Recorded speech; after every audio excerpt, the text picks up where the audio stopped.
I actually like this one. It's a little weird. It's not like traditional, it's not standard. It sounds fairly alright mixed.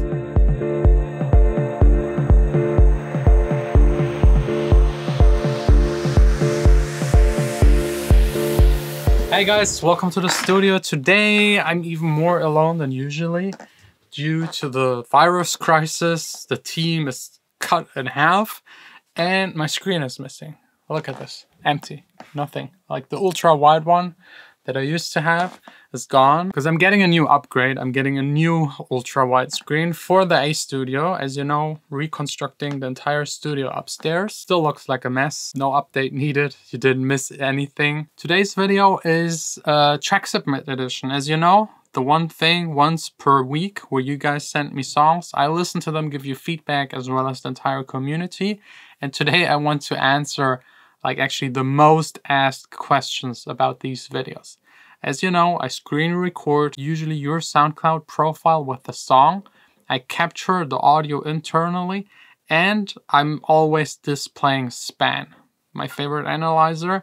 And every single time I make one of these videos, people ask me how I'm doing that, how I'm routing SoundCloud through Span and make it visible. How am I using it without opening Logic? And that's pretty straightforward and simple and easy. It's a software called Audio Hijack, and it basically hijacks your output of the computer and can put anything between the system audio and your speakers or sound card or whatever you have attached to it. I actually personally used it the very first time years and years and years ago when I was like illegally streaming movies, and sometimes like the audio and the visuals weren't in sync, and I hate it. If it's just off by a millisecond, it just throws me off and annoys me like crazy.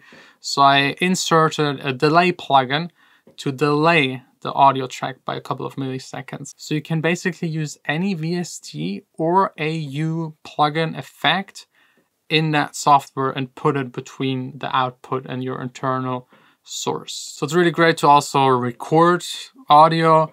It's really great to just change your audio. I use it a lot to just like listen to Spotify, and while listening to Spotify, check the analyzer and see how the song is structured, how it's high cut, low cut, how the frequency distribution is like, how loud it actually is. Like it's really a great versatile tool. Did I forget? I mean, there's much more like scheduling and all that kind of stuff. I've actually never used it. I just use it to put plugins in between my internal sound and the external sound. But yeah, just check it out. Link is in the description. We'll now continue with the track submit and the very first song for today.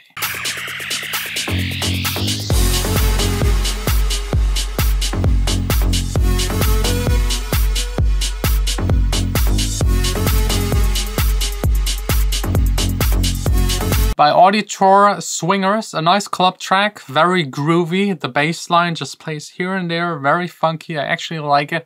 I expected a little more on the drop, so maybe either make the break before a little thinner so that the drop hits a lot harder, or maybe add some elements and maybe change the bass line on the drop, because I think there it needs to have more power and play a little more. Like the really groovy stuff that is happening before doesn't really work on the drop as strong as it should. The next one is by Richard Routier. It's called Fortress, an entire EP.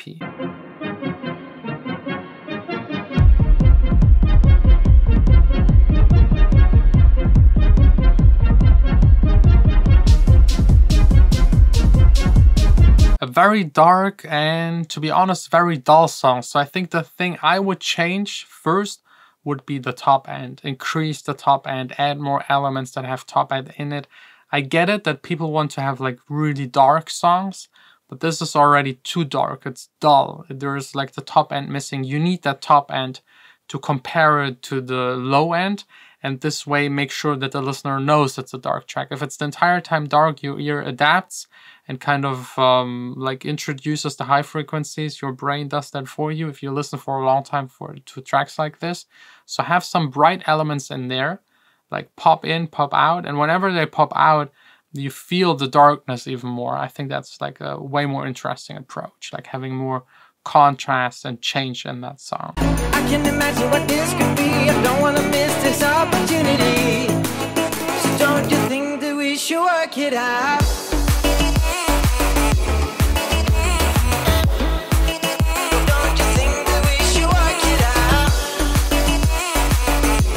Very solid track by Cyberg, Work It Out. Sounds good. This is, yeah, like very close to being releasable.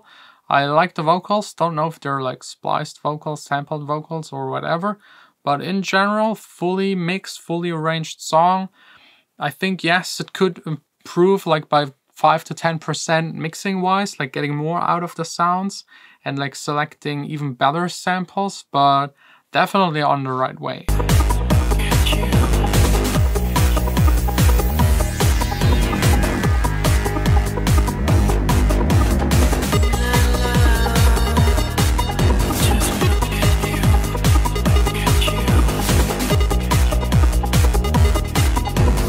This one by Ben Hutt, The Battle Belongs to Love, sounds very ravey, old school, reminds me of that Blade movie.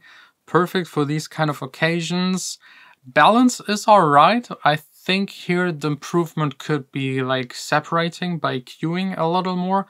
But on the other hand, like songs like these that have like this old school ravey vibe, sometimes are better left as they are. If you make them too clean, sometimes they lose their gritty charm that kind of makes these kind of songs. So it's really up to the artist making them to decide if they want to have it like clean and fat and very modern, or like a little muddy and like old schooly, a lot of 808, a lot of like vintage kind of stuff implemented into it.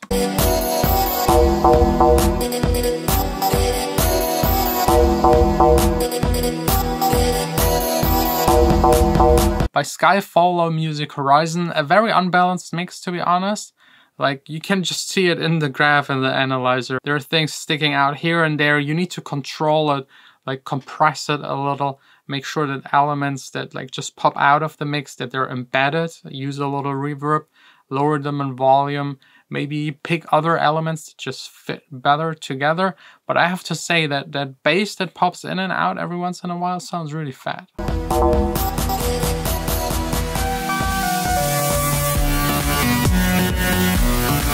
And the drop is just mayhem. I don't even know what to say. It's like, it's too much in your face. Way too loud, the synthesizer. So I think here the next step would be definitely like just trying to find the right balance. My number one advice would be just to A and B while producing and listen to other songs to like balance your ear again and get these things right.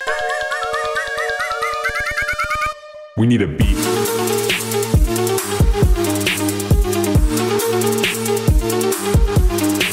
Let's go.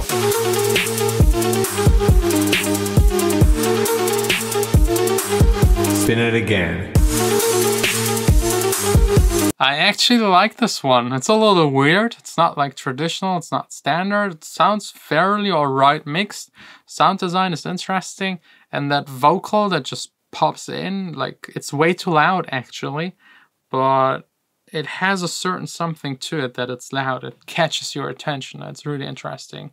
Just like last example, I listened today to Top Lines, and there was one song in there that started like the before the song, actually before the chord started, there was like a guitar playing just 3 notes just on one side of the speaker. So it caught my attention because it was weird. Like, you start a song and it's just on one speaker, but just like for like a quarter of a second, and then both channels are on. And I don't know if it was a mistake by the person, but it was interesting to me and it caught my attention. And I think I will implement something similar in one of my next songs. Like, short enough that you don't skip the song, of course, but long enough that you think what's happening. And in the second where you think what's happening, it's resolved. That's like very interesting. I love these kind of things. And here it's done by a vocal popping out that is way too loud, which is really nice. I like it.